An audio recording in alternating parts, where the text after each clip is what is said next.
വൈകുന്നേരം കട്ടൻ ചായയുടെ കൂടെ ഇങ്ങനെ കുറിക്കാൻ നമുക്ക് നല്ല ക്രിസ്പി ആയിട്ട് അരിമുറുക്ക് ഉണ്ടാക്കിയാലോ. അതും നമുക്ക് ബാക്കി വന്ന ചോറ് കൊണ്ട് വളരെ സിമ്പിളായിട്ട് ഉണ്ടാക്കാൻ പറ്റും. അപ്പോൾ വീഡിയോയിലേക്ക് പോകുന്നതിന് മുമ്പായിട്ട് നിങ്ങൾ ഇതുവരെ ഈ ചാനൽ സബ്സ്ക്രൈബ് ചെയ്തിട്ടില്ലെങ്കിൽ സബ്സ്ക്രൈബ് ബട്ടൺ ഒന്ന് പ്രസ് ചെയ്യാം.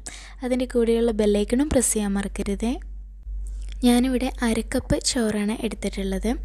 ഏതരിയായാലും കുഴപ്പമില്ല കേട്ടോ. എൻ്റേതിപ്പോൾ ഇവിടെ മട്ടരിയാണ്, മട്ടരി കൊണ്ടുള്ള ചോറാണ്. ഏതരിയായാലും ഒരു കുഴപ്പമില്ല. ഇനി ഇതിനെ നമുക്ക് ഒരു മിക്സിയുടെ ജാറിലേക്ക് ഇട്ടിട്ട് നല്ല പേസ്റ്റ് പോലെ അരച്ചെടുക്കണം. അപ്പോൾ അതിനു മുമ്പായിട്ട് ഇതിലേക്ക് കുറച്ച് ഉപ്പും കൂടെ ചേർത്ത് കൊടുക്കുക കേട്ടോ. ആവശ്യത്തിൻ്റെ ഉപ്പ് ചേർക്കുക. പിന്നെ ഒട്ടും വെള്ളം ചേർക്കഴിഞ്ഞാൽ ഇത് നല്ലപോലെ അരിഞ്ഞ് കിട്ടില്ല. അതുകൊണ്ട് ആവശ്യത്തിന് കുറച്ച് വെള്ളം ചേർത്തിട്ട് നമുക്ക് നല്ല പേസ്റ്റ് രൂപത്തിൽ അരച്ചെടുക്കാം. ഞാനിപ്പോൾ ഇത് അരച്ചെടുത്തിട്ടുണ്ട്. അപ്പോൾ ഞാൻ കുറച്ച് വെള്ളം ചേർത്തിട്ടുണ്ട് കേട്ടോ, ഇതുപോലെ കിട്ടാൻ വേണ്ടിയിട്ട്. അല്ലെങ്കിൽ ഇങ്ങനെ കിട്ടില്ല. ഇനി ഇതിനെ നമുക്കൊരു പാത്രത്തിലേക്ക് മാറ്റാം.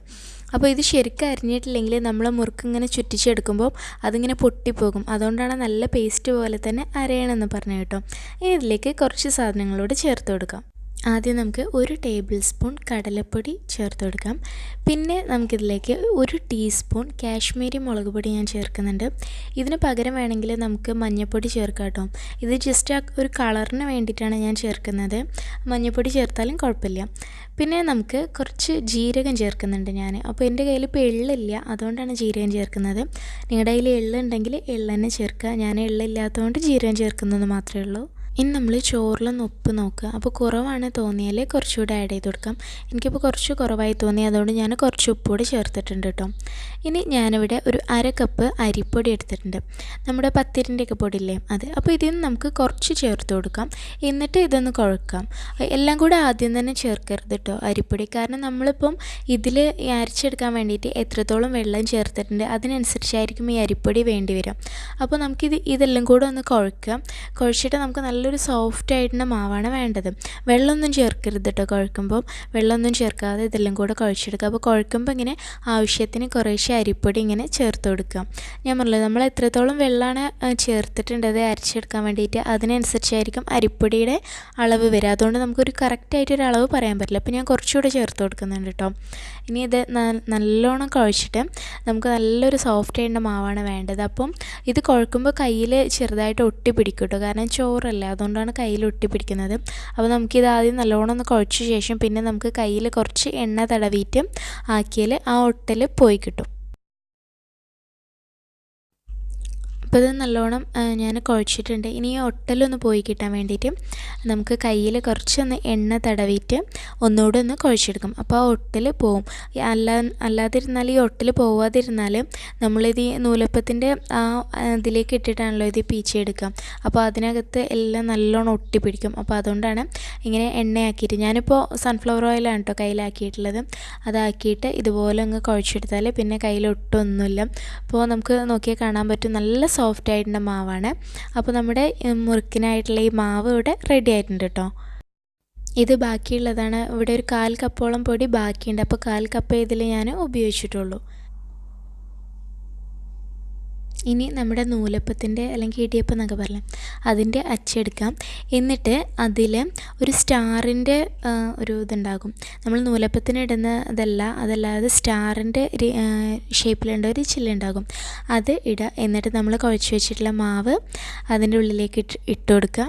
ഇനി നമുക്കൊരു പാത്രം എടുത്തിട്ട് അതിൽ കുറച്ച് ഓയിൽ ഒഴിക്കാം. സൺഫ്ലവർ ഓയിൽ ഒഴിച്ചിട്ട് ഒന്ന് പാത്രത്തിൽ എല്ലായിടത്തും ഒന്ന് ശരിക്ക് തടവി കൊടുക്കാം. എല്ലാ ഭാഗത്തും ഒന്നാക്കുക. എന്നിട്ട് നമുക്ക് ഇതിലേക്ക് വേണം ഇനി മുറുക്കിൻ്റെ ഇത് ചുറ്റിച്ചെടുക്കാനും. നമ്മൾ ഡയറക്റ്റ് എണ്ണയിലേക്ക് ചുറ്റിച്ചെടുക്കുമ്പോൾ നമുക്ക് കുറച്ച് ബുദ്ധിമുട്ടായിരിക്കും ആ ഷേപ്പിൽ കിട്ടാനും. പിന്നെ ചൂടെല്ലാം കൂടെ ആകുമ്പോൾ കുറച്ച് ബുദ്ധിമുട്ടായിരിക്കും. പക്ഷേ നമ്മൾ ഇതുപോലെ പാത്രത്തിലേക്കാകുമ്പോൾ നമുക്ക് ഇനിയിപ്പോൾ ചുറ്റിച്ചെടുക്കുമ്പോൾ ഷേപ്പ് കറക്റ്റ് ആയില്ലെങ്കിൽ നമുക്ക് കൈ കൊണ്ട് കറക്റ്റ് ചെയ്ത് കൊടുക്കാനും പറ്റും. അങ്ങനെയൊക്കെ പറ്റും. അപ്പോൾ അത് ഇതിൽ ഒട്ടി പിടിക്കാതിരിക്കാൻ വേണ്ടിയിട്ടാണ് കുറച്ച് എണ്ണ തടവാൻ പറഞ്ഞു കേട്ടോ. ഇനി നമുക്ക് ഇതിൽ നിന്ന് എടുത്തിട്ട് നേരെ എണ്ണയിലേക്ക് ഇട്ടിട്ടങ്ങ് ഫ്രൈ ചെയ്തെടുത്താൽ മതി. അപ്പോൾ നമുക്ക് നല്ല ഷേപ്പിൽ തന്നെ കിട്ടും. പിന്നെ ഇത് ചുറ്റിച്ചെടുത്തിട്ട് ഇതിൻ്റെ അറ്റം ഇതിലേക്ക് ഒട്ടിച്ച് കൊടുക്കണം കേട്ടോ. എന്നാലേ നമുക്ക് എണ്ണയിലേക്ക് നല്ല സിമ്പിളായിട്ട് എടുത്ത് ഇടാൻ പറ്റുള്ളൂ. അപ്പോൾ ഇതെല്ലാം മുറുക്കിൻ്റെ ഷേപ്പിൽ ഇങ്ങനെ പീച്ചെടുത്ത ശേഷം ഇനി നമുക്ക് ഇത് നല്ല ചൂടായ എണ്ണയിലിട്ടിട്ട് ഫ്രൈ ചെയ്തെടുക്കാം. ഒരു പാത്രത്തിൽ എണ്ണ വെച്ചിട്ട് നല്ലോണം ചൂടാക്കുക. ഞാൻ സൺഫ്ലവർ ഓയിൽ തന്നെയാണ് കേട്ടോ ഫ്രൈ ചെയ്യാൻ യൂസ് ചെയ്യുന്നത്. അപ്പോൾ അത് നല്ലോണം ചൂടായ ശേഷം നമുക്ക് ഇത് ഓരോന്നായിട്ട് ഇട്ട് കൊടുക്കാം. അപ്പോൾ ഇത് കയ്യിലെടുക്കുമ്പോൾ ഇത് പൊട്ടിപ്പോകുമൊന്നുമില്ല കേട്ടോ. അതാണ് ഞാൻ പറഞ്ഞത്, ചോറ് നല്ലോണം അരയണമെന്ന്. ചോറ് ശരിക്കും അരഞ്ഞിട്ടില്ലെങ്കിൽ നമ്മളിതുപോലെ ചുറ്റിച്ചെടുക്കുമ്പോൾ അത് വേഗം പൊട്ടിപ്പോകും. അതുപോലെ ഇതിലേക്ക് ഇടാൻ നിൽക്കുമ്പോഴേക്കും നമ്മുടെ കയ്യിൽ നിന്ന് വേഗം പൊട്ടിപ്പോകാൻ ചാൻസ് ഉണ്ട്. പക്ഷേ ശരിക്കും അരഞ്ഞാൽ അങ്ങനത്തെ ഒരു പ്രശ്നം ഉണ്ടാവില്ല കേട്ടോ. അപ്പോൾ ഇനി ഇതെല്ലാം ഇതിലേക്ക് ഇട്ടിട്ട് നമ്മളൊന്ന് ഇട്ടിട്ട് ഇനി ഫ്ലെയിം ഒന്ന് കുറച്ച് കൊടുക്കാം. ലോ ഫ്ലെയിമിൽ ഇട്ടിട്ട് വേണം ഇത് ഫ്രൈ ചെയ്തെടുക്കാൻ. അല്ലെങ്കിൽ ഇത് ശരിക്ക് ആ ഒരു ക്രിസ്പിനെസ് വരില്ല. അതിൻ്റെ പുറമെ പെട്ടെന്നങ്ങ് കരിഞ്ഞു പോവുകയും ചെയ്യും. ഉള്ളിൽ അത്രക്കണ്ട് ക്രിസ്പി ആയിട്ടുണ്ടാവില്ല. അതുകൊണ്ട് നമ്മൾ തീ നല്ലോണം കുറച്ച് വെച്ചിട്ട് വേണം ഇത് ഫ്രൈ ചെയ്തെടുക്കാൻ. തീ നല്ലോണം കുറച്ച് വെച്ചിട്ട് ഒരു 3 മിനിറ്റൊക്കെ ഫ്രൈ ചെയ്യുക കേട്ടോ. അത്രയൊക്കെ കിടന്ന് നല്ലോണം ഫ്രൈ ആയിക്കോട്ടെ. എന്നിട്ട് നമ്മളിത് എടുത്താൽ മതി. എന്നാലേ നമുക്ക് നല്ല ക്രിസ്പി ആയിട്ട് കിട്ടുള്ളൂ. പിന്നെ ഇത് നമുക്ക് ഫ്രൈ ചെയ്തെടുത്ത ശേഷം നമുക്ക് നല്ല ടൈറ്റ് ആയിട്ടുള്ളൊരു പാത്രത്തിലൊക്കെ അടിച്ചു വെച്ചാൽ നമുക്ക് ഒരുപാട് കാലം ആ ക്രിസ്പിനെസ്സോട് കൂടിയിട്ട് തന്നെ അത് ഉപയോഗിക്കാൻ പറ്റും. കേടായി പോവുമൊന്നുമില്ല. അപ്പോൾ ഞാൻ ആദ്യം ഇട്ട ഈ ബാച്ച് ഇപ്പോൾ ഏകദേശം ഫ്രൈ ആയിട്ടുണ്ട്. ഈ ഒരു കളറിൽ നല്ലൊരു ഗോൾഡൻ ബ്രൗൺ കളറാകുമ്പോൾ നമുക്ക് എടുക്കാം. ഞാനിപ്പോൾ ഇത് മുളക് പൊടി ഇട്ടതുകൊണ്ട് കേട്ടോ ഈ കളറ്. മഞ്ഞൾപ്പൊടി ആണെങ്കിൽ ഇതിലും ഒരു ലൈറ്റ് യെല്ലോ കളറായിരിക്കും ഉണ്ടാവുക. ഞാൻ ഈ ഒരു റെഡ് കളർ കിട്ടാൻ വേണ്ടിയിട്ടാണ് കാശ്മീരി ചില്ലി ഇട്ടത് കേട്ടോ. പിന്നെ അതേപോലെ തന്നെ ജീരകം ആയതുകൊണ്ട് തന്നെ അത് വല്ലാണ്ട് എടുത്ത് കാണിക്കില്ല. അതിന് പകരം ബ്ലാക്ക് കളർ എള്ളാണെങ്കിൽ അത് ശരിക്കും എടുത്ത് കാണിക്കും. അപ്പോൾ നമ്മുടെ ഈ മുറുക്കെല്ലാം റെഡി ആയിട്ടുണ്ട്. രണ്ടാമത്തെ ബാച്ചും റെഡി ആയിട്ടുണ്ട്. അപ്പോൾ നല്ല ക്രിസ്പി ആയിട്ടുണ്ട് അരിമുറുക്ക്. ഇന്ന് തന്നെ ഉണ്ടായിക്കോളൂ. ഇന്ന് വൈകുന്നേരം ഇപ്പോൾ നല്ല മഴയൊക്കെ അല്ലേ, മഴയത്ത് ഇങ്ങനെ കട്ടൻ ചായയുടെ കൂടെയൊക്കെ കഴിച്ചിരിക്കാൻ നല്ല ടേസ്റ്റ് ആയിരിക്കും. അപ്പോൾ വീഡിയോ എല്ലാവർക്കും ഇഷ്ടമായി എന്ന് വിചാരിക്കുന്നു. മറ്റൊരു വീഡിയോയിലൂടെ ഇൻഷാ അല്ലാഹ് നമുക്ക് വീണ്ടും കാണാം.